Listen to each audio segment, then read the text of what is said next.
कौमी असम्बली की 33 नशिस्तों पर ज़मनी इंतखाबात कब होंगे, शेड्यूल का ऐलान हो गया। इलेक्शन कमीशन ने 16 मार्च को ज़मनी इंतखाबात कराने का फैसला कर लिया। इलेक्शन कमीशन ने कहा कि मुल्क भर में कौमी असम्बली की 33 नशिस्तों पर ज़मनी इंतखाबात 16 मार्च को होंगे।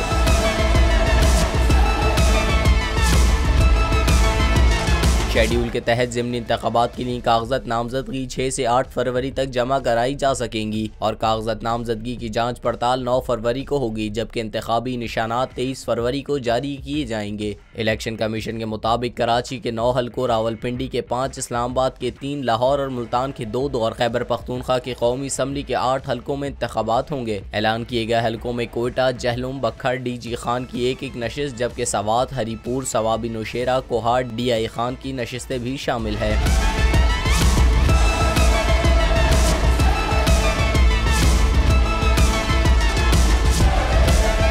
कराची के जिन 9 हलकों में 16 मार्च को इलेक्शन होंगे उनमें कौमी असम्बली की नशिस्त NA 241 Korangi, NA 242 शिरकी, NA 247, NA 244 और NA 247 जनूबी शामिल है। ख्याल रहे तहरीक इंसाफ अरकान के इस्तीफों के बायस ये हलके खाली हुए थे।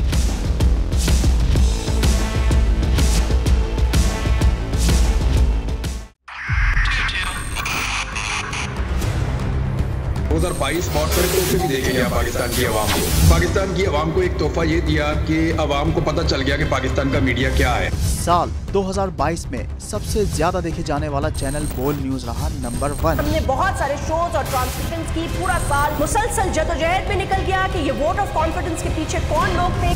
तोड़े रेटिंग के सभी रिकॉर्ड। सोशल मीडिया पर भी सबसे ज्यादा तेजी से 2.4 बिलियन व्यूज का संगे मील अबूर किया।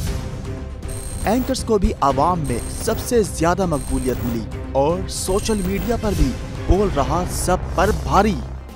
सब्सक्राइब करें और बेल दबाएं ताकि कोई खबर रह न जाए।